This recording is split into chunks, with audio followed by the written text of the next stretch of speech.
Hey folks, Rachana Ranade here and I welcome you all to a brand new video series wherein for the very first time we are going to try and understand various macroeconomic concepts at a country specific level. In today's video, we are going to try and understand 75 years of Pakistan's history and understand all these events from a macroeconomic perspective as to what went right and what went wrong for Pakistan. Pakistan is facing economic and social challenges like inflation and debt crisis. So if you want to learn about Pakistan's current situation and learn the importance of macroeconomics, keep on watching the video till the end.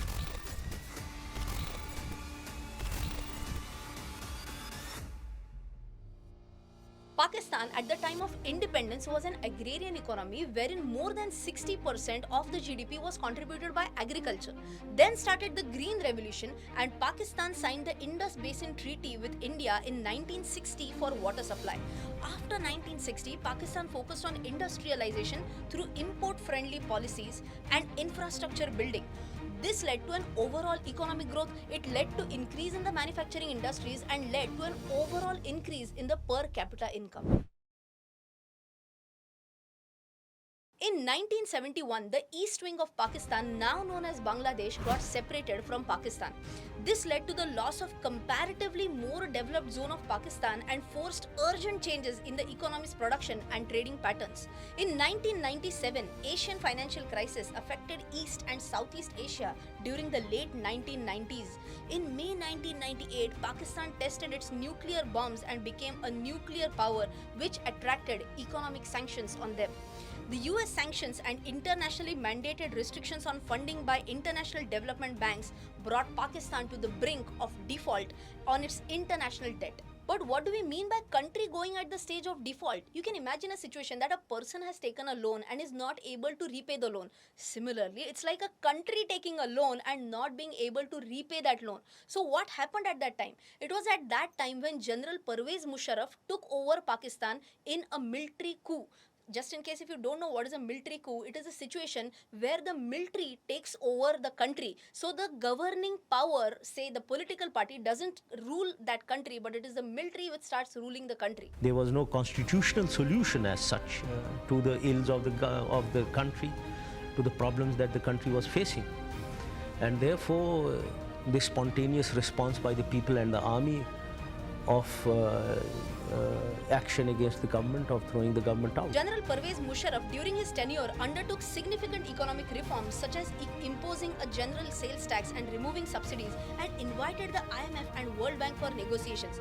During his tenure, Pakistan achieved macroeconomic stability through privatization, deregulation, liberalization policies that helped in fiscal adjustments, current account surplus, controlled inflation, reduced external debt burden and stable exchange rates.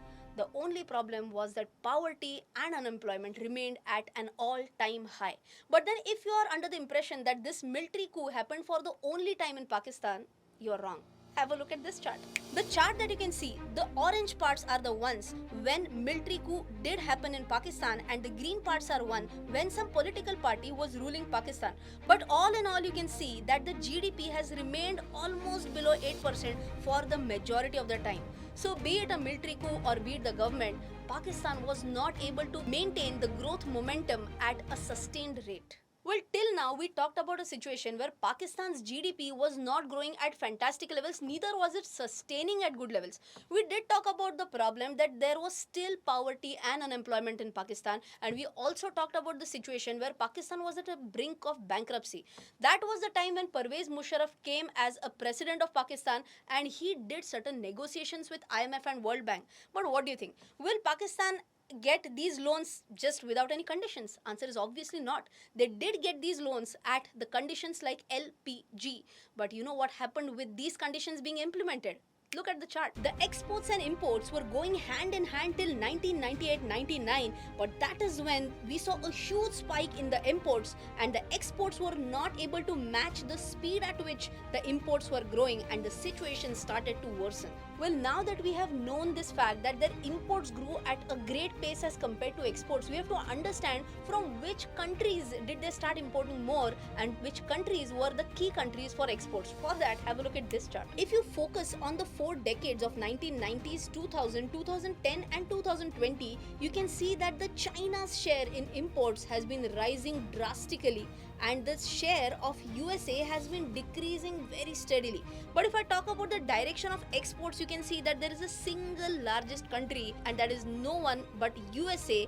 Their share in total exports has been significant, be it the decade of 2000, 2010 or 2020. Now I hope you have very clearly understood that the imports and exports composition of Pakistan was going in a very clear direction.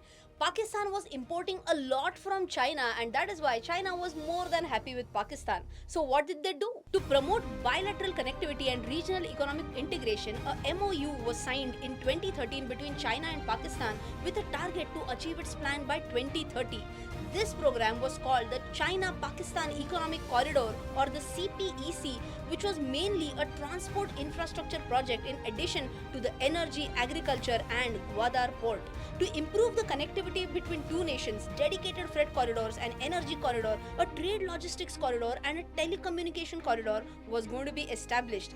However, even this ambitious project has seen a major slowdown because of the economic crisis that Pakistan is facing. Now let's focus on two major reasons for the failure of CPEC. The very first one is citizens of Pakistan are not accepting this project, and there have been news flows about locals opposing the project and attacking Chinese officials via bombs. And the second one is lack of money with Pakistan. Obviously, CPEC is going to be a project where China and Pakistan both are going to fund the project, but with no money left with Pakistan, this project was ought to fail. But it was not only this project which was failing, but it was Pakistan as a country that was also failing. In fact, their debt levels had increased from 3.06 trillion at the beginning of General Parvez Musharraf's regime to 62.5 trillion at the end of Imran Khan's government. In fact, on the 75th year of independence, Pakistan published this report which talked about their total external debt and foreign exchange liabilities, which stood at an all-time high. Now, this debt needs to be repaid, and if you look at only the figure of principal repayment and interest repayment from July 2021 to June 2022, you can see that this amount is more than $12,000 million. But how big this is? This amounts to almost 37.9% of the total export receipts, or 16.8% of foreign exchange earnings, or 3.3% of the GDP of Pakistan. 3.3% of the country's GDP, if it goes towards servicing of its debt, of its principal and interest repayment, then you can imagine that they are left hardly with any surplus to spend on something like education, infrastructure, healthcare, and more development of the country. This is leading to Pakistan to go from a bad to a worse situation. Pakistan was left with no other option but to beg for grants or ask for bailouts, and that too happened. Pak went to IMF for bailouts 23 times in 75 years. Over the past 20 years, the US has provided more than $32 billion in direct support to the people of Pakistan. In 2019, the amount of $6 billion was given as a support to Pakistan, but it all came at a cost. Pakistan was banned the import of luxury items and imposed austerity measures. The government lifted the cap on fuel prices to meet conditions for the IMF bailout, which included raising electricity prices, increasing tax collections, and making significant budget cuts, and of course, lot of agitation from people. You know what? The increasing debt levels, the inability to repay these debts, everything that would not have happened had they found a partner instead of a lender. What do I mean by that?